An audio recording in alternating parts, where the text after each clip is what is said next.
Welcome, welcome, welcome, everyone, to Two Guys in Hockey Talk. I am Pawel the CAT with back in action, ready to hit the ice, hit the ground running, throw some pucks deep in net. Evan REV. How you doing, Evan? Ready to hit it out of the ball. I mean, slap it out of the rink. I'm ready to slap it out of the rink tonight, man. Well, we appreciate you back. We're glad to see that you're up and That's out not. That's not after what. last That's week. not. That is not what I heard last week on the show. I heard We that were just finding ways you're to getting replace Jordan you. to take over, man. We really were, because your WHL enthusiasm was at an all-time low and his is high. So that's what we were approaching. I need to start the show with this. I find it so funny. The whole debate was WHL versus United States players. And I see Jordan has escalated to Evan is not about the CHL. He is all about the American and NCAA, blah, blah, blah. I never said that, Jordan. I don't know where you're getting that from. And you're like, oh, I think the CHL is brought up. Now, if we're comparing the OHL versus the WHL for providing top round draft picks overall with the USHL, anyway, man, it was fun. Love to remember. Thanks, Jordan, man, for filling in. Thank you for educating people on the WHL and letting them know the truth about it, because obviously I have a bias.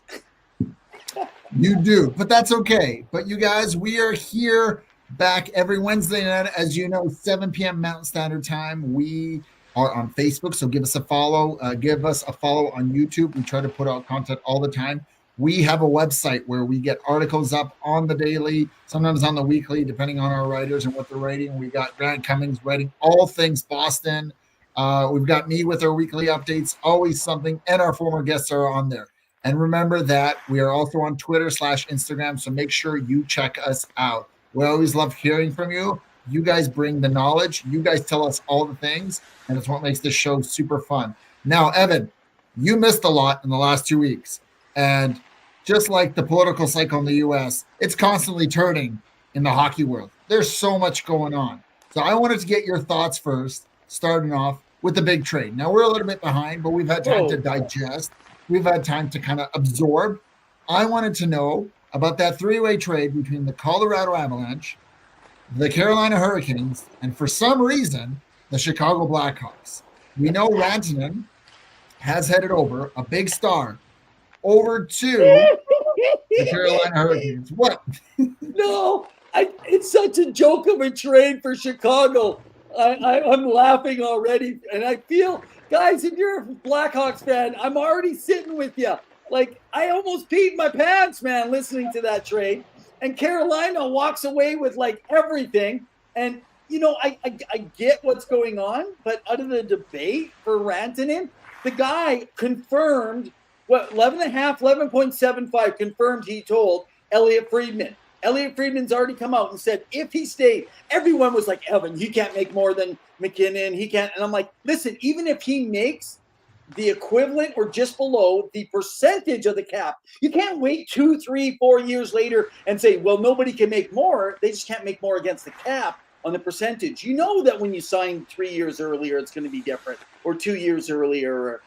Anyway, I just found it was a joke. And now there's so much talk about where he might not even stay in Carolina. So what do you think? I mean, you're the one that brought it up, obviously. You didn't laugh. I'm wondering, am I the only one laughing? Oh, no, I thought it was silly for Chicago for doing it, especially since they reacquired their third-round pick from Carolina back in the 2025 draft. You know, and they did retain a portion of his salary, I think 50%. It's quite a bit. I think it was like 4.25 or 4 point something, 4.5. Cheers to you to that. And I don't understand why they would go about this. Now, the best player in the deal is Mikko Rantanen. Let's be honest. He's probably top 20 player, if not top 15 in the league. Would you say that? Oh, absolutely. I give him top 10. 100%. Now, he normally is a winger, but he has played center, and that's what they were kind of requiring him. But he's played with McKinnon. They've had some good chemistry. And I get that Colorado has an internal cap, and they didn't want him making more than Nathan McKinnon, and because Cale Makar is up soon. But here's the thing, Evan. The price is only going to continue to go up. Draisaitl's camp made sure of that. Now, granted, Draisaitl is an elite center, one of the best in the league. but you're losing a great, valuable player that helped you win the Stanley Cup a couple of years ago. I don't know if Colorado is able to replace that. Now, they did get Martin Necas back and Jack Drury. So that is something that they got back. But let's be honest, and no offense to either of those players, that's not Mikko Rantanen. You know what I mean? You're playing from a position of strength. Now, Eric Tulsky, who became the GM this season, talked about how they've wanted to have a superstar on their team. They're willing to pay for it. And because they have fellow countryman Sebastian Aho, I'm sure there was a little bit of greasing and convincing on his end to be like, hey, come to Carolina. You're going to love it here and you're going to enjoy it. And we potentially could see, I'm not lying, a Colorado-Carolina final in the Stanley Cup. Wouldn't that make a storyline? So if you look at Rantanen's numbers, since 2020, he has been essentially a 100-point season guy. 100 points a season when you're looking at him. Now, I don't have Martin's stats in front of me right now at this moment. If you want to look him up, you can. See, I believe outside of last year, I get that he's younger, but he's developed a little bit slower. Great player, and I get that they're trying to deal with assets. But now, I know he was hurt because of the movement and all this stuff. But the fact that he was willing to – this is the problem. There must be some disconnect going on here because he was willing to take less than what even McKinnon – like, could you imagine getting him at 11.75? I mean, that is a steal. But even more so, he's got 2 games already with Colorado with an assist. Now, what's Carolina thinking? We better move it here. This guy's got to score some points, and we're going to look really bad. And is he going to want to stay with us? So I think Nature has 4 assists so far, but he is -4 in 3 games. Wow. So what was his points last year? I think I'm spitting last year in 49 games. He had 16 goals and 39 assists for 55 points. And prior to that, the year before, he played 77 games with 24 goals, 29 assists for 53 points. And the year prior, where he played a full season, so 22-23 season, 82 games, 28 goals, 43 assists, 71 points in total. So that was kind of his highest in his career. Would you not agree, though? I think one of the things with them going over, if they had no choice but to move Rantanen, I get it. And I get that they wanted to get younger and stuff. Not sure if this is the time unless they really don't think they have a chance, because you are not replacing him straight across the board. You are not getting that, right? So I see that Zylstra has mentioned that most players on the Avs are a minus, and they weren't going to the Cup anyway this year. I don't know, and they also man. acquired goaltending this year because they were struggling with Georgiev, who's really struggled in San Jose. But they got Mackenzie Blackwood. They signed him up, and we're going to get into other goalies in a bit. But they really believe that was their guy, and he has had good numbers. But the problem is, Evan, is they believe that they're in. And there's talks of Landis Scott coming back out and playing. Now, he's been skating with the team. That's positive. But that doesn't mean that he's ready to come up because he's been off for close to 2 years. It's going to be hard to whatever injury he's dealing with and getting acclimated. You know, we talk about someone like Jonathan Toews, who's been out of the game for a while, dealing with a completely different thing. But to get back into the game, and like these guys are in shape. Don't get me wrong. They're ready to go. It's just the speed of the game, the intensity of the game, and one bad step, injury, hit, whatever it may be, and you're back to square one. And you don't want that for your captain. I still think that Colorado, they got what they wanted, and they have some wiggle room. And I know that they've talked about, bringing something else in. But I really believe that Carolina won this trade because they got the best player in the deal. And I heard that Alex Tulsky still wants to improve. He said, his quote was, until we have the 20 best guys on the ice and in the bench ready to go, we're going to keep looking. And we're going to get to Vancouver in a bit, but it sounds like they were also in on Elias Pettersson, who has no clauses in place yet. So he could still be traded anywhere.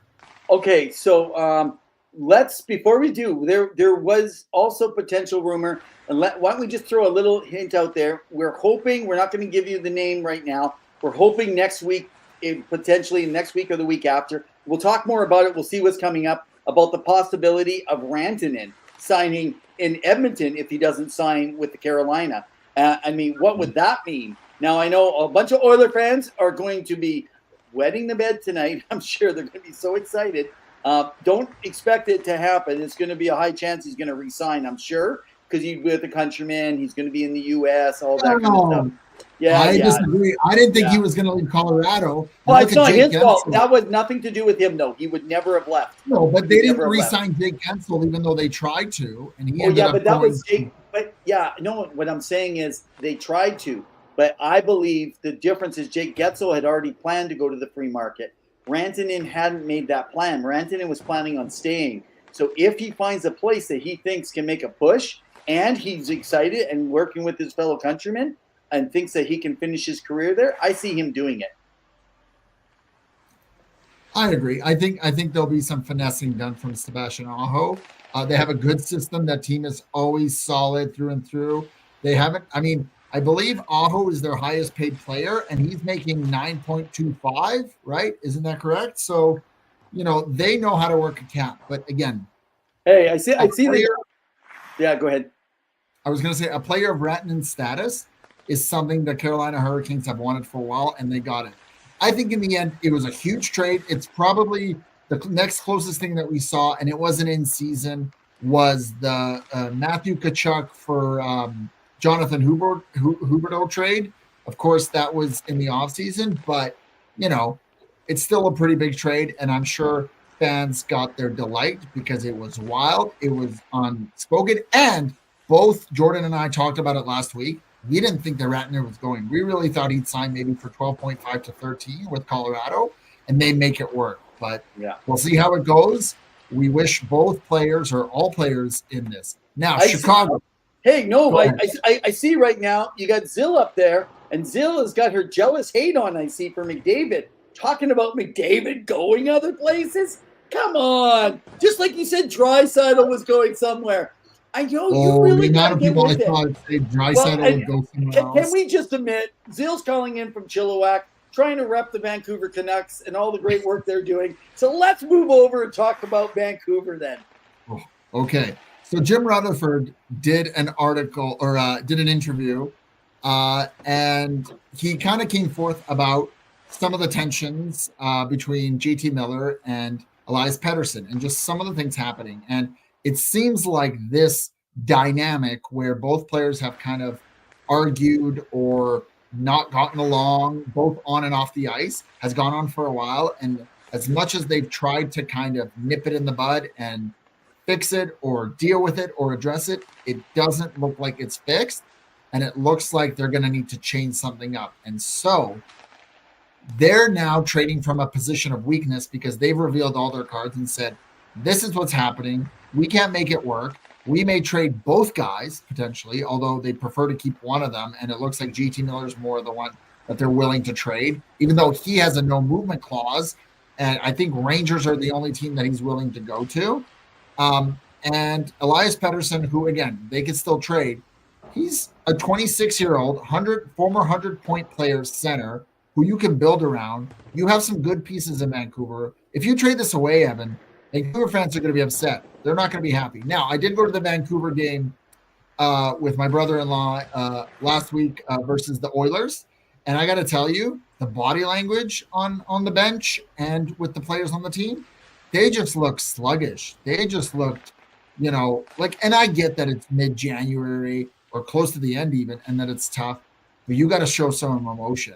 Teams lose all the time. Don't get me wrong. It just didn't seem like their heart was into it. And it seems like, and you know what this reminds me of, Evan, is when Ryan O'Reilly left Buffalo and talked about how he lost his love of the game. And I feel like some of the players have lost that. And I don't know what they do now. But I think Rutherford is in a very difficult position. Now, granted, he's won Stanley Cups with Carolina and with Pittsburgh. He knows what he's doing.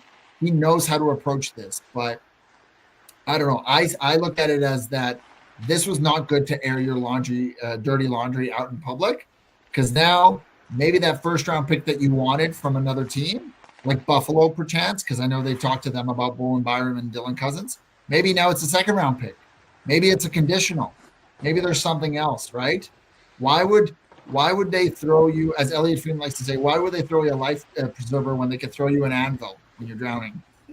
It's interesting. I was talking to, and we'll get a little further into this But talking about the airing, because it's kind of confusing. If we look back to Swayman too, right? What was going public, we're seeing it more and more now. Where it's public with the ownership and management, coaching, whatever, starting to share more. Not everyone shares that same sentiment, but interesting enough. So I was actually last week. Actually, it was a week ago on Wednesday.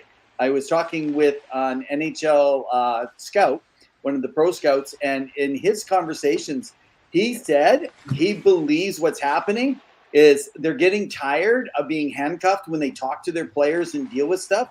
And so they've done everything they can behind closed doors. And when there's nothing left to be done, it's better to get it out there. Now, for example, a lot of people are saying, well, the Canucks are going to lose value. I don't think they're losing a single amount of value.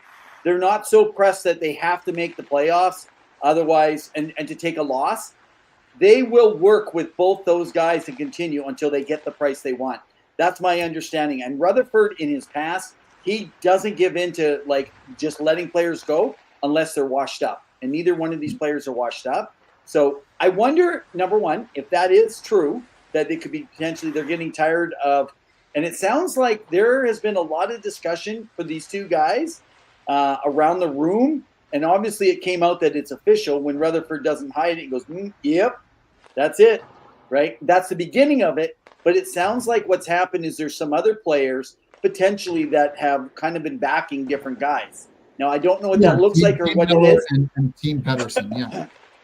You know, and who knows who they are or what they are. But anyway, I just no one's going to want to pay the price, I don't think. And if they unload them for something low, then I'm just going to say Rutherford needs to be let go of immediately if he lets. Well, it's him and Patrick Alvin, so they're both. Yeah, well, Alvin, though, is not going to get the go-ahead for that kind of money to go in the loss without getting it written off. Because they're supposed to be a team decision, right? So a few things that I just wanted to touch on because you highlighted some very important things. I understand that, there are two teams. And if you trade one of these guys, what does that do to the locker room moving forward? Second, this team is not so bad like a San Jose where they're rebuilding. They're only a few points out of a playoffs. Now, they have some games that they have to win. They're playing tonight versus Nashville, but you got to win those games. But you're not that far out to winning that second wild card spot. And then, anything can happen in the playoffs. Just look at the 2012 LA Kings, right? Anything can happen, right? Like at a switch of a dime. And maybe you keep them both and you figure this out in the offseason when you have more options. Hey, Kyle, great to hear from you. But the way I look at it is that you have that. What does ownership want? What does Francis Aquilini want? Because both of these guys sign these big long-term contracts knowing they're playing with one another. And you brought in Rick Tocchet because he is the JT Miller whisperer. He was the Phil Kessel whisperer, and now he's the JT Miller whisperer. And we know that he can be intense. But here's the thing, Evan. JT Miller is a winner, and he wants to win. He's an elite player. He demands the best. And so maybe his approach is different because a month ago, he came out to the public and said, there's nothing. I can bring out Petey here in front of you guys and say there's no problem and we get move on.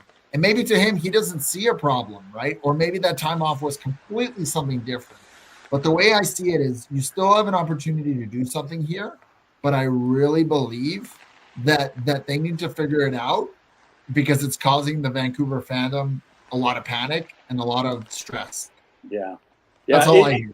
Oh, I get it. I get it, right? And if I was a Canucks fan right now, I mean, okay, I have something funny. It's not funny to Canucks fans. It will be funny to Oilers fans, but and I'm only going to say this once for you Oilers fans because you better be careful what you say and put out there because if you don't make the Stanley Cup final this year, at least, you're going to get ripped.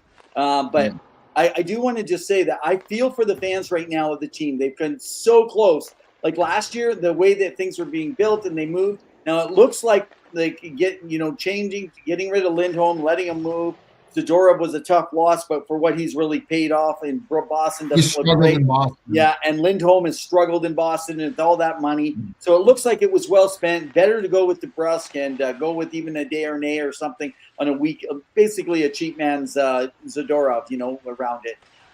So one of the things that I'm thinking as I'm thinking through this is Edmonton went through Calgary, came back, and just ripped that team apart, and the team is working in a rebuild. And it's almost looking like the Oilers have gone through Vancouver last year. Vancouver fans got in an uproar. Media buys into it now too. And then now all of a sudden that uproar, it's like that team is falling apart at the seams as well, trying to keep up in the division, and it just is like, so all I say, and Edmonton fans, be humble. Maybe that is happening. Remember, back in the 80s, the Winnipeg Jets were being built to try to beat the Edmonton and Calgary teams. Calgary was built to try to beat Edmonton and Winnipeg. They were beating the crap out of each other. Poor Vancouver essentially got abused regularly night after night back then. They were lucky to be able to get in once around 1983 hit. It was a tough time when you're going against a loaded team with superstars. And so I would say, be humble, please, Edmonton. Otherwise, you're going to deserve every little amount that comes back on you as fans. And I like to mention, I do not consider Vancouver fans terrible on the media. I do not consider them terrible on social media and all over, even the actual media themselves. What I do is some of them are just nuts. And by the way, every fan base has nuts. So fruits, nuts, and flakes. There's always some. Have a great breakfast, guys. You're forgetting a key thing and element in this whole thing. What does Quinn Hughes want? His contract is up. It sounds like he doesn't want to re-sign if they're rebuilding. What do you do with Thatcher Demko, who's been injury prone and is dealing with this? I don't know if it was a hip or knee injury, but for some reason he's in and out of the lineup. Is this the rest of his career, as Elliot Friedman reported at the beginning of the year, that he has to work through it? What does this mean for Brock Besser? Is he done? He's a proven 20 to 25, up to 30 goal scorer. Is he going to leave? Are you going to get something for him? You know what I mean? Like, you have some good pieces. Are you going to re-sign Lankinen? Because he's come in for $1 million and proven to be very elite and help keep your season afloat.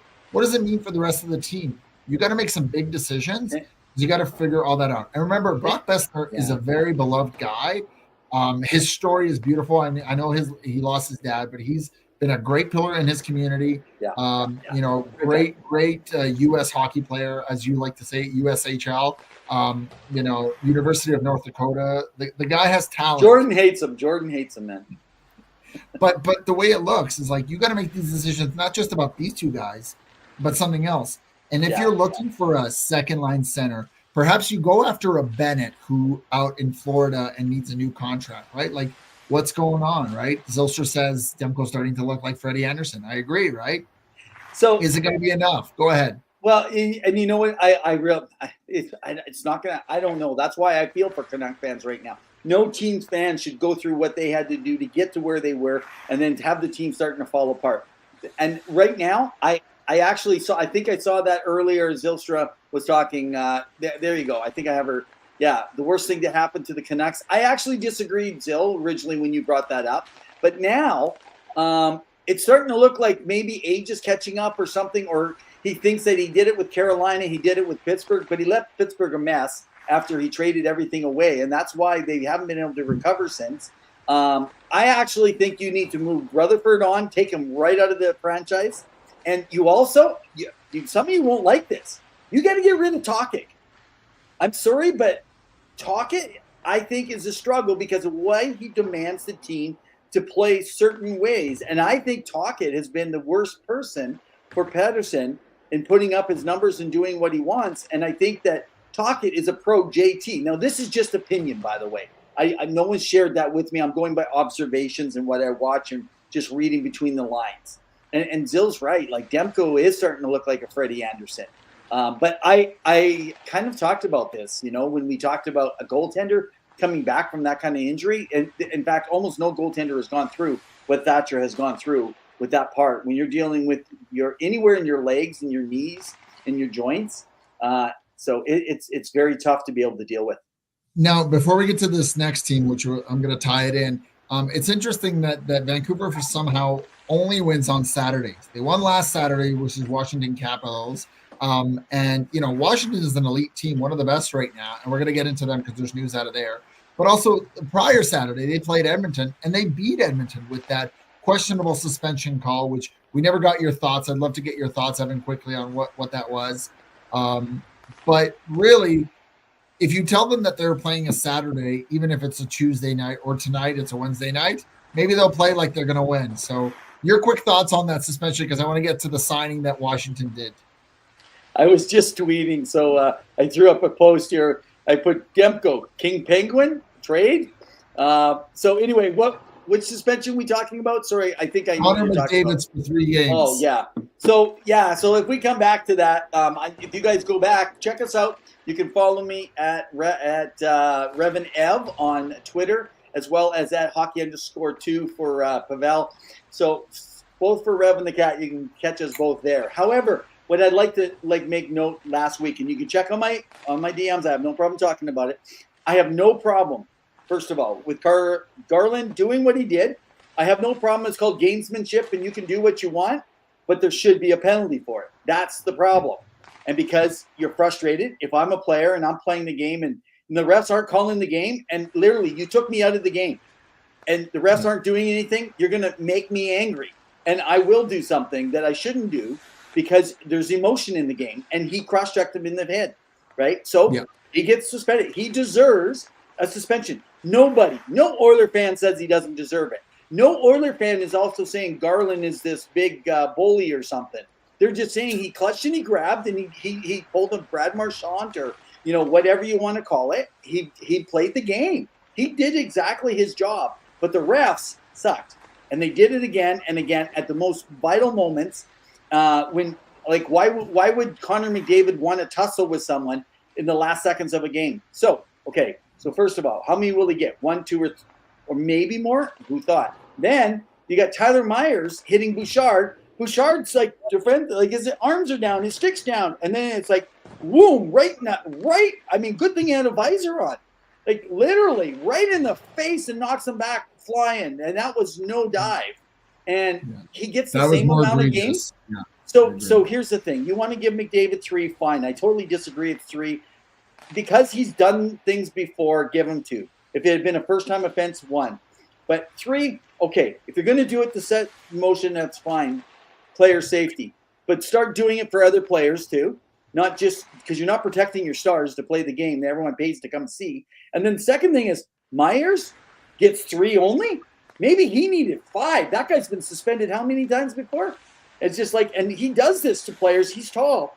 He just goes straight in. So anyway, yeah, I see that. Zill Garland's like a Theo Fleury. Absolutely. I'd have Garland on my team any day. Yeah. So I'll tell you how inconsistently consistent the Department of Player Safety is, and they can reach out to us and let us know to come on the show and argue. I don't know if you watched the Boston versus Ottawa game over the weekend, Evan. I don't know if you saw Brad Marchand grab Nick Cousins by the neck and almost pretended to choke him. Nothing, not even a call. I get it, nothing happened, but you can't let that go. And you go over to the bench and you talk to them. Now, maybe they did. I don't know. And Brad Marchand, veteran of the game, he knows what he's doing. He's trying to get under the skin of Nick Cousins, who's also, a player that plays on the edge. But you can't be doing that in the game. And the fact that he got nothing just goes to show the inconsistency. The Matthews hit, inconsistent. I really think that this has been kind of all over the place. And you know what the problem is every fan base is confused as to what is a typical one. Morgan Riley, he got 5 games or 6 games, was it, when he knocked over, who was it, the young center in Ottawa after slap-shotting the puck in the net. Was it Norris or was it one of their other guys? He slap-shot Ridley Gregg, who slap-shot the puck in the net and went after him after the whistle and cross-checked him in the face. Got 6 games. Again, inconsistent. Keep it at the same, right? Rick says they both should have gotten a game. I agree. And they could have battled it out, and you have. But a natural hatred in that game on Thursday night. McDavid's back. Myers is back. They're both pissed. They're ready to bring it. They're angry. You're in Edmonton. Edmonton wants revenge. Vancouver wants to bring it to Edmonton because they're not going to go down easily. Think of the excitement. The script does not write itself better. Yeah, it would have been a great script, but no, they want to control things their way, just like they bully their way all the time around it. Yeah, hey, so I'd like to throw something out to Rick. And I'm just curious, by the way. I'm not saying it's right or wrong, right? Everyone has their opinion; they're entitled to it. But you say they both should have got a game. Do you not think, though, a player that hits a person innocently when nothing was occurring against them should not be penalized greater than the player who was actually trying to get away and frustrated? Anyway, just a different thought. I agree. I think it's interesting. But Zilcher says refs need to start handing out more game misconducts. I agree. Yeah. Although it was weird that during that game, quickly, I know it's a few weeks back, is that everyone on the ice got a minor penalty, including Bouchard, who didn't even do anything. What do you mean? Like everybody on the, you know what it's like? It's like I go downstairs and you got 5 kids and your kids are all talking and you hear something going on. You see 2 kids fighting and then you go, everyone to bed. Everyone loses the computer tonight. Your iPhone's taken away from you. You're losing your devices. Hang on. Every kid? You saw everybody do something wrong? And that's what I mean with officiating. Everyone's talking about, I think it was Wes McCauley, wasn't it, that was in charge of that night? And yes. They keep talking about how great. What do you mean he's a great ref? He just showed himself as really actually less than mediocre in a game. He didn't need to take anyone else off the ice. You didn't need to penalize everybody else. It didn't even make sense. You had 2 game misconducts that would come out of that. You move on, and then you give the penalties, right? It's ridiculous. And this is my thing. I think right now we can go right across the league and we can start going and pulling up how many. In fact, I was actually thinking in the next month here, I think I'm going to pull up how many bad calls, and we're gonna cover them all and throw them actually on a post at some point. And then let's kind of see what everyone's thoughts are for those refs. Let's see which refs are calling most of these really bad, or is it evened out? Oh, I think it's all over the place. Now, I was talking about how Vancouver beat 2 elite teams, including Washington as one of them. Evan, before we get to the signing of Logan Thompson, Alex Ovechkin is 20 goals away. Can he still do it? I know I asked you earlier in the season, and you said you don't think so. Do you still believe? Do you still believe that, or have you changed your tune in the fact that he can score 20 more goals? I don't care if they're open net. I don't care what they look like. He's almost there, Evan. I think he does it. I really do. 1 or 2 short, man, at the end of the season. Okay. So he'll get them during the playoffs. That's the way to do it. Okay. So Rick says there's no such thing as a good ref. Yeah, they're great. But the grade that they get is different from game to game. Anyways, Logan Thompson signs a big deal, 6-year extension with the Washington Capitals at $35.1 million for $5.85 million per season. Evan, I think this is a steal. He has been unreal for the team. He has been excellent. Came out of nowhere. I was surprised that Vegas let him go. He has a .925 save percentage so far and a 2.9 goals against in 27 games, with a record of 22, 2, and 3. And Evan, he's only allowed just 8 goals on 179 shots and was not included, Evan, in the 4 nations, which we'll get to next. Your thoughts on this signing? Because I think this is a steal. Good for them. And I think now they're going to go focus not only on Charlie Lindgren, but also on the defenseman in their back end there from Arizona, who likes veal meat. What's his name? Valimaki? No, he's in Utah. Yeah, Jacob Chikrin. He's up. Jacob Chikrin. How many players? So, your thoughts on the Thompson trade or the deal? I think the Thompson deal was an incredible deal. I think, like you said, I personally think it's too high, but I know it's the going rate right now. That's kind of the way the goaltending landscape has landed itself. So I'm good with it. I think that they've done well. They've locked in now for a good period of years that they're ready to move forward. We all kind of felt around at Two Guys in Hockey Talk, most of even those that follow and are joining on our shows. I don't know many people that did not like Thompson. They just, he was stuck in Vegas. So getting out of Vegas when they had so much drama going on was good for him. Yeah, and Zilcher said he showed Vegas he was the real deal, got pushed aside because of injury, and he'll finish to finish. And they say that should never happen, right? But it does. Yeah. But I'm saying even keeping him in the this year instead of going after Samsonov. But I mean, Vegas is still doing well. They're battling for the top place in the Pacific, so they're doing well. Good for him. Now, before we move over to the Four Nations and Alex Pietrangelo with Vegas, I did want to note that the game between Washington and Calgary, it was quite funny. So Tom Wilson and Rasmus Andersson got into it a bit, but it was prior to that where Adam Klapka, the younger defenseman for Calgary, cross-checked twice Mr. Tom Wilson. Now, everyone knows who Tom Wilson is, also plays on the edge, very intense player, physical, likes to battle, likes to taunt. Klapka got him pretty good, got to the penalty box. Then they battled it out with Rasmus Andersson later in the game. You guys can go watch the video. And Rasmus Andersson apparently was taunting Mr. Tom Wilson about his back injury, going, pretending that he got really, really hit in the ribs. Now, Evan, I've been cross-checked in the ribs. I've had fractured ribs. It hurts. Trust me. I know what it's like to get a stick in the back. But I can understand with some of the padding and maybe some of the players may appear to go down. I know that diving penalties have been up this year. I'm not saying this was a dive, but it was funny to see the exchange because they kept going at it with one another until they got into the penalty box. And I really believe that it was just funny. So go check out the clip. I don't know if you've seen it, but it's hilarious. So hey, you did bring something up to me about Logan Thompson because when you sent me some notes over tonight, we were talking about it, right? Your big thing when you were talking, you were saying about how goalies, right? They can be so hit and miss. And so it was a good thing. And so I did have a rebuttal that I wanted. You didn't plan for it here. But, we are going to talk Four Nations, your favorite topic, in just a minute. Here's Zil.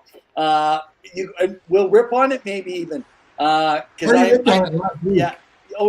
know, but I think Zil wants to hear more ripping on it because that's where I think most people will.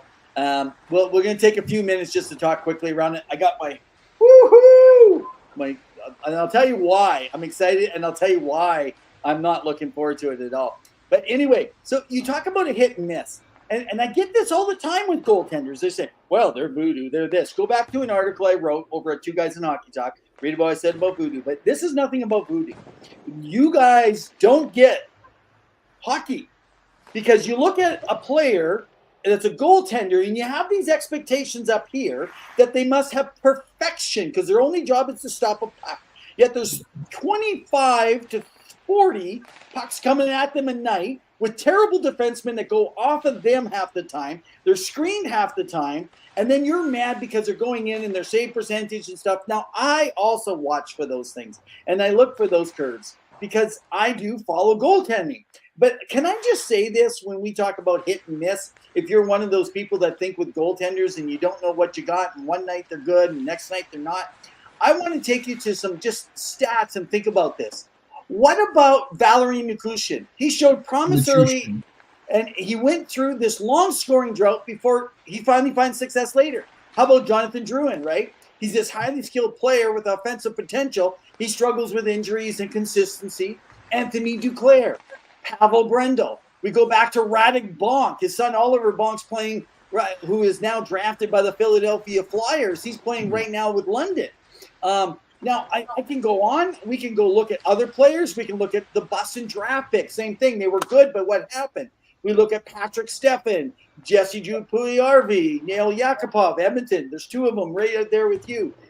You look at the consistency of just players. I mean, how people right now, and because I just mentioned Edmonton, I'll go back and I'll just show you that, no, I'm not all pro Edmonton. Everyone's raving about Draisaitl being so good defensively this year. I don't know what you guys are watching. I'm watching him give away the puck 3 to 5 flipping times a game with his backhands and side passes. McDavid will do the same thing. It's a hit and miss. No, because they score. Here's the bottom line. Hit and miss. This is my rant. We should have called it Rant of the Night. Here's the bottom line. Players do well, and then they go through momentum shifts. And it's all about momentum. It's all about psychology. For example, goaltenders, they struggle when they have kids for the first time. Think of it. They go home. Babies are crying. Pawel, you got it. You're a dad. You got your second one now. And we're just not playing for a national hockey team. But if you'd like me to, I'm happy to be the Zamboni driver. So before you had your kids and you went to work, and then picture when you went to work right after your first kid was born, right after your second kid's born. It's exhausting. It is. And it's just like, and man, you guys are only the dads. You don't have them suckling on you, right? Could you imagine mom's going to work and playing hockey in the PWHL? Oh my gosh. Well, speaking of that, we want to wish Stuart Skinner and his wife all the best because they welcomed a baby boy into their life. So congrats to them. Congratulations. I agree with you. I think there's definitely something there. I did want to get, we can tie that into our rant. So we're going to get into that right now. Here is our rant of the night. Puckpedia brings you Rant of the Night. Calling all hockey fans, stay on top of your game with Puckpedia. It's the ultimate source for NHL salary cap information.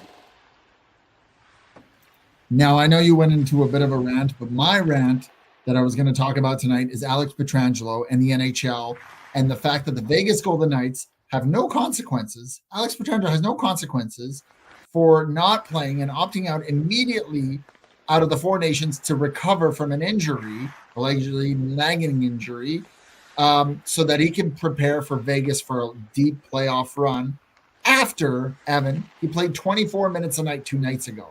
What is this all about? Now, when asked about this assistant, assistant commissioner Bill Daly indicated there's not going to be a punishment. Now, unlike the All-Star game, where if you recall, Alex Ovechkin got 1 game suspension for not attending, there's nothing for this. So what's the point of this? And I had this argument online over the last few days. Why is the NHL allowing this? They're heavily promoting this. Whenever I'm watching hockey, nonstop Four Nations commercial, nonstop. We talked about this last week. I want to get your thoughts, but I don't know why he's opting out. Now, granted, there's a lot of players I'm sure would love to take that spot. Mackenzie Weegar. You have Evan Bouchard, who's being considered, Dougie Hamilton, Drew Doughty, who's now back for LA. But really, if the players don't buy in, why should the fans? And if this is starting to feel like an all-star game where there's no stakes, then what's the point of it? It's just a break, especially for those players that don't have to play. They get a chance to just relax, go to the beach somewhere, spend time with family. Your thoughts? Hello, Four Nations All-Star game. That's exactly essentially what you get for it. It is more competitive because you're playing for money, obviously in a different way. There's more money for an entire team and the runner-up. I think. Yeah, there's money in it. What, the Four Nations? Yeah, there's no money. Okay, guys, someone go out there right now. I am positive there's money on the line in the Four Nations Cup. While Pawel is doing that, let me finish up. I was positive there was money involved in this. I don't have the information handy in front of me. My rant, they should have included. Okay, let's just kind of. Okay, Zill said she should have included Russia since today. NHL players and no one else they exclude them shows true prejudice. I'm truly against the war and what Russia. There's no what's it called? There's no money in this tournament. Is that what it says? There's no money online? Well, I'm looking. I can't find anything. You guys can. So, Zill, you make a great point. So I think it's because of the name Russia, but I know Pawel and I have talked that they could still put Russian players in, but make them an independent country, right? Like, but even having Germany, Czechia, Slovakia, like there's so many other countries, Switzerland. Yeah. Like, I don't think there's any money in this, but. So anyway, but bottom line is it is a glorified all-star game. The only reason that I'm sitting here and I'm okay with watching this is because I'm going to get to see Connor McDavid play with Sidney Crosby and Nathan McKinnon. Having those 3 guys together is going to, you know what's going to remind me of? Seeing Dale Hallershock play with Mario Lemieux and Wayne Gretzky. That's what it's going to remind me of, the 1987 Rendezvous series. Now, I almost wish it was just USA Canada in like a best of 5 series or something like that, because the other teams are going to get run out of the park. And Grant says, a good point, guys. Got to wonder how many of these guys really care about the tournament. The Olympics next year is a different story. And I agree. I think if Pietrangelo was playing in the Olympics and he was selected, he'd be there. And if he'd be there, he would play through it and he would commit, because it's gold on the line and there is actual representation for your nation and there's something to fight for, represent. So I just think that there's no money involved. It's a way for the NHL to go it. And as I talked about it last week, Evan, tickets aren't even selling out that well, and they're about $250 Canadian for Upper Bowl in Montreal. So really, like, I don't see it being that good. Maybe it's good for kids, but if they can't afford it or if their family's not going to take them, it's going to be tough, right? Now, it would be interesting to see maybe if they did this in the off season. That would be fun, right? Where there's nothing going on in terms of hockey. But somehow the NHL continues to blubber this situation where just go to the Olympics, just make it happen. We're going to pretend to make it kind of like the Olympics, but not really. So that's really my thoughts. I have nothing else to add. I think I've made my peace with this. I'll watch the highlights, but I don't really care. But this is my rant of the night. Puckpedia brings you Rant of the Night. calling all hockey fans. Stay on top of your game with Puckpedia. It's the ultimate source for NHL salary cap information. Now, I want to get to one thing before we get to Rev's Top 15, because I know you had some topics you wanted to cover, but it appears that Mr. Brandon Saad has been put on waivers mutually with the St. Louis Blues to end his contract. It sounds like he didn't want to report to their AHL affiliate, the Springfield Thunderbirds, so it's possible he may sign a deal somewhere else. He's only had 16 points this season, 7 goals and 9 assists in 43 games, with a 9.3 shooting percentage, the second in his 14-year career. He has won before. Remember, he was traded for Panarin, but he clearly is looking for a shakeup. I'm wondering what the Blues will do. Elliott originally said that they may negotiate a new contract, but I have a feeling he's going to want to go to a contender. And Kyle says, so no Four Nations watch party at the Nuts. Well, you can come by, Kyle, but I'd rather watch, the NBA or something, because it has more meaning than this tournament. So your thoughts quickly on that before I get to one more thing. What were we talking about? Brandon Saad and his contract termination with the St. Louis Blues. Right now they're trying to rebuild and they're trying to put it together as best as they can.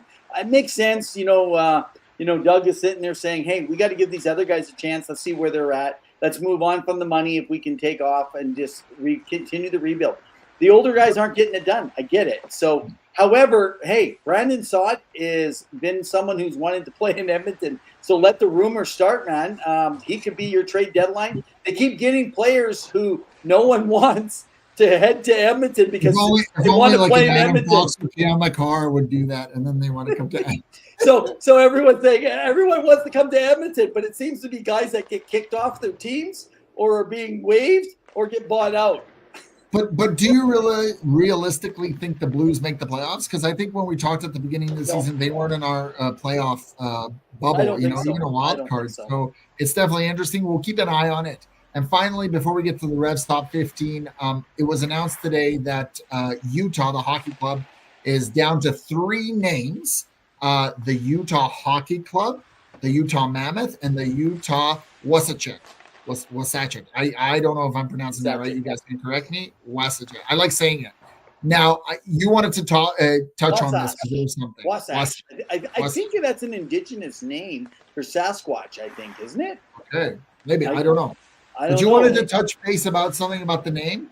Yeah. So this is interesting. So, as most of you know, they wanted to call them the Yeti, and that was the number one choice that they wanted to go with. But they could not get the trademarks with it. So as you guys know, with coolers, unbreakable items, Yeti's already taken. They tried to work with them, the Smith Group. There was just no way. They felt they had a brand that was in place. And so it was looking insurmountable to get it done in time. So they've gone now. They only have, like, as he said, the Mammoth, the Wasatch, or unless I'm saying it wrong, or the Hockey Club. And I just got to tell you, Hockey Club and Mammoth are already, and I had my notes where it was a college that was saying, no, they can't have that. We have trademarks on the word Hockey Club HC. I don't know how that works. Think about soccer, man.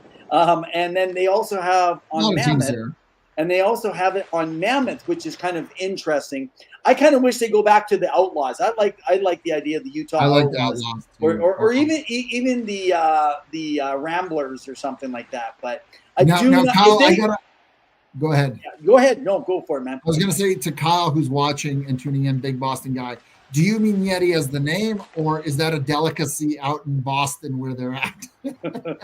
Well, if they were called the Yeti, they would have. Did you want to find an actual Yeti, right? Yeah. Like, is that your switch? All right, and so here's how it's going to work, though, guys. Next 4 games, Smith Entertainment Group has set up. Next 4 games, there is voting in arena only. So only fans that are in the arena are going to be able to vote in it, those in attendance, for whether it be the Mammoth, the Wasatch, or the HC. So if it's HC, this is on the fans in the arena choosing to go with the HC. So Utah, step up, man. Don't call yourself the HC. That is just not okay in the NHL. This is not soccer, buddy. And there's no dives allowed, even though they do it. Well, we've covered quite a bit of NHL talk. Let's get into some prospects that we'll one day see in the NHL. Revs Top 15. Brought to you by the electronic hard rock band Tenny Billionaires. Look for them wherever you find your music. Hey, so man, there has been so much news around the top 15 right now this year, and especially during so when it came to Matthew Schaefer, all of a sudden you got Craigs and Bob McKenzie and all these scouts that they're talking to on how Matthew Schaefer has just like gone right to the top. And that's interesting. Now, I already had him ranked number 3, but literally because he played so well in the tournament, now you're doing that. Because before going to the tournament, he was good, but he wasn't number 1. And I get it. And coming back, he's kind of picked up where he left off, but not with the tournament. The tournament was a one-off. As we can see, if you look at Gavin McKenna right now, he's getting more than 2 points a game in the CHL right now as a 17, just turned 17. And, I mean, like, he's lighting it up. Now, if you think about this, he only got 1 point in those games because that team played terrible. Now, maybe that's why they're looking at Matthew Schaefer. But, guys, Matthew Schaefer is not the number 1 pick for me, even though he's the youngest in that draft. I love that point.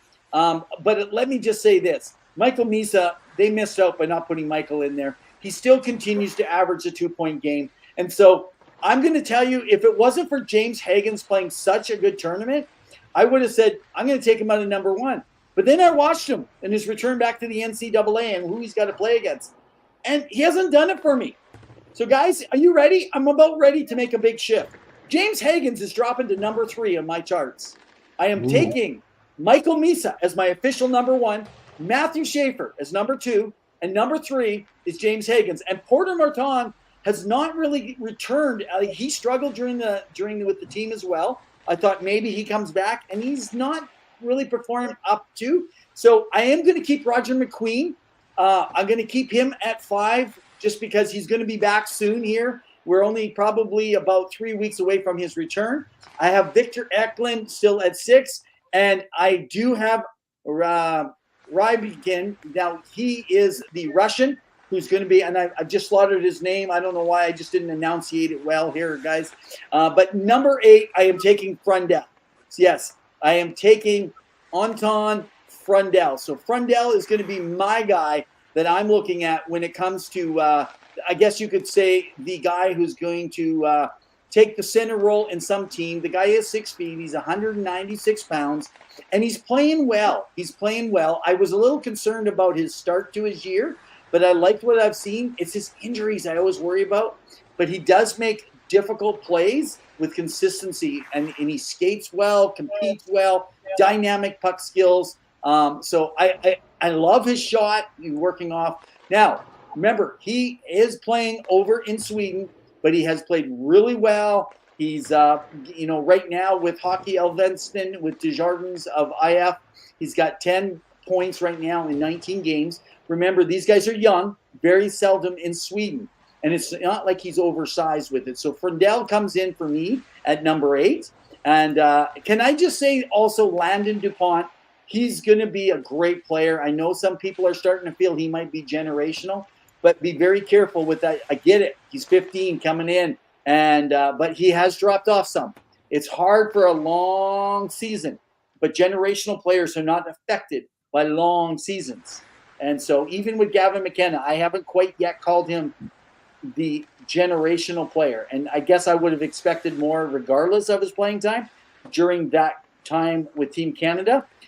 So anyway, something to point out with, and I see that we got Jordan in here, Landon DuPont. Yes, he is a WHL, but let's see, the guy's 15. Can he keep it up, or does he stay at the same rate? So we'll see how it goes. I know I'm going to have to go look for a USHL player just to counteract Jordan. So, all right, guys. Anyway, that's it for my Revs Top 15. Revs Top 15. Revs Top 15. Brought to you by the electronic hard rock band Penny Billionaires. Look for them wherever you find your music. All right, so Jordan says Evan is also while he's been growing out of his flow now. He just needs some touch of gray. And Zylstra has been watching the PWHL on Prime. I hope that's been enjoyable. I've enjoyed some of the production that they've done. And she says she's enjoyed the objective commentating on NHL. Yeah, it's been really good. I just want to make a statement. So last year, when I'm doing my rankings and stuff, if you guys recall, I'm saying what people are going to be like coming out of a career. That's how I work on my projections. But I kind of got tired of sticking to the status quo and calling players, because 7 years later, I'm like, I guess I ranked them up there because that's what most people were ranking them. But now that I'm getting a closer look and a little bit of front C, and there's so much that you can either see live. And yes, Jordan, I see a lot of the WHL ones like fairly close up, at least when they're coming through Edmonton, Medicine Hat, Lethbridge, Calgary. But now when you got Flow Hockey, you got WHL Live and all that, and right across Ontario, I'm actually looking at this and I'm just saying, I'm not big on some of these players. I would never have had Puyarvi up there, man. I never would have. He would have been like 20th on my list. Patrick Laine, I would have had like 4th actually on my list that year. Fair enough. Okay, hey, let's get into this. I see a little debate going on. Yeah, so there's a bit of a debate. Prime commentary sucks. They don't know the NHL, don't have any knowledge, but Zylstra seems to like them. Your thoughts, Evan, on Prime? Wow. Okay. So this is what I found. I actually like what goes on outside of the commentating. Like, so when they're not doing the play-by-play, the play-by-play, it's a hit and miss depending who's calling. But I can honestly say I don't find them exciting. Like if I listen to like ESPN, or if I listen to NBC, like out of Philly or Pittsburgh, I like their commentators better. I'm having a hard, and Prime's opening, like the way they open, I don't like the graphics. I don't like some of the work they do, but they're in between the game, between periods and on the ice and that stuff. I do like their stories, and I think that they tell them well. Yeah, no, I agree. I think it's okay. newer. Agree. And Rick says, I agree with you, Jordan. And Zylstra says, I like their unbiased. Okay, I think the challenge is that it's newer. So I think they're just kind of adapting and learning. Just like ESPN, it took a bit before they found their footing and really found that niche. And they've really been able to kind of figure it out. And Sportsnet, remember them? Sportsnet, when they first got on the scene, they were struggling. It's not an easy job, but I can definitely tell what it is. I know that with my Prime that I've used, it's been glitchy a few times, and the feed, even though I have an HD TV, hasn't come in as HD, so that's kind of disappointed me, and so I'd had to skip back. But go ahead. Hey, I want to hit on hockey history, if you can take me in. You got it. Let's get into hockey history. The Kalkaska Battlers presents Hockey History. Catch the Kalkaska Battlers as they compete in the APHL. Check the skills, speed, heart. Make sure you catch a game and experience the thrill of live hockey. Go Battlers! All right, go ahead. All right. So, guys, today, January 29th, 10 years ago, 42-year-old Martin Brodeur officially announced his retirement after 7 appearances only with the St. Louis Blues. But remember, he had a previous 21 seasons with the New Jersey Devils that made him a legend at the game. I just want to take you a little bit behind the scenes because I don't think people really realize the kind of person he was. First of all, Martin Brodeur's father was a goalie and a photographer for the Montreal Expos and Canadiens, for those that maybe follow a little bit around baseball. And that gave him his early exposure to professional athletes. And he was influenced in his own path that way. In fact, he even carried his dad's equipment to his games back in the day. But what I found interesting is Brodeur started as a forward, and then he switched to a goalie for a team that needed a backup. And his dad recognized the talent for the position, and particularly his puck handling skills that were inspired. You know who inspired him? Ron Hextall, interesting enough. And in fact, you guys might not be familiar. Some people called it the Marty Turco rule, but it was called the Brodeur rule, where his exceptional puck handling ability revolutionized the goalie positions. And Martin Brodeur, was so effective at playing the position outside the crease that they eventually implemented that trapezoid you guys see behind the net to limit how far goalies can actually play the puck. And that rule is often referred to as the Brodeur rule. That's hockey history. That's pretty amazing story. And Jordan says that Marty was my favorite goalie growing up. So that's pretty cool too. Hockey history. The Kalkaska Battlers presents Hockey History. Catch the Kalkaska Battlers as they compete in the APHL. Check the skills, speed, heart. Make sure you catch a game and experience the thrill of live hockey. Go Battlers. Indeed, go Battlers. There's some fun hockey. If you're in the area, make sure to go check out a game. There's some exciting hockey. Evan, we have gone slightly overtime, as we are known as two guys in overtime, because we work overtime but don't get paid the time and a half. But let's finish up the show with any final thoughts you may have, because it's been a busy bit in the time in the NHL and around the rink. Your thoughts on anything else that we didn't capture on today? Yeah, no, I just wanted to say thanks to everybody that, first of all, thanks to Jordan last week for filling in. Thanks to you guys for continually jumping on, joining in the conversations. It makes it so much more enjoyable for us. Even missing a week, like I was just totally zonked last week. I was struggling just with keeping up with everything, and I started with a massive headache and coming in. And but anyway, guys, it's been a dandy. I always appreciate everything you're doing. And I want to thank you again. I know you, first of all, Alberta, you rock. I have to put the hats out there. I don't always say your names every show, but you are our #1 state/province that follows us. So thank you. We are only just like 7 people short to 1,000 followers. We appreciate, and we got about 20 more. We just started to get moving on our YouTube channel. Be sure to go and follow and subscribe to us there to get us up another 20 so that we can continue to get out the great content. But I have an interesting state that I just want to say thank you to, that I would never have thought. Nebraska. Man, welcome aboard, Nebraska, to Two Guys and Hockey Talk.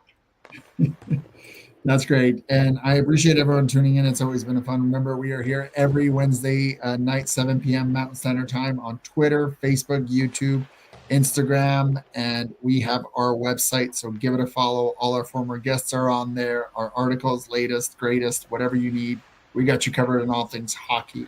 I will finish off that Zilstra says, what's the next big trade? The safe bet is to say Elias Pettersson and or JT Miller. The wild one, Evan, that I've heard, I'll throw it out there, Mitch Marner. Don't at me, Habs fans, or Maple Leaf fans. Watch him trade Mitch Marner. And here's the thing, Evan, I'm going to say this, and I'll let you finish off, and then we'll end the show. If Leafs fan, if you like the return for what Rantanen got Colorado, do you think that would not be a comparable to get for Toronto with Mitch Marner, given his play? Winger, can put up close to 100 points in a season, elite, but struggles in the playoffs, but still is a playmaker. If you're happy with the return for Rantanen for Colorado, you should be happy if Toronto got that. Just food for thought, right? I don't know. I have a source that says there might be a trade coming. It might be Mitch Marner for Connor McDavid. Guys, it's been a ring a ding dong dandy. But in the meantime and in between time, keep your sticks on the ice. Stay safe. We appreciate you guys. Take care.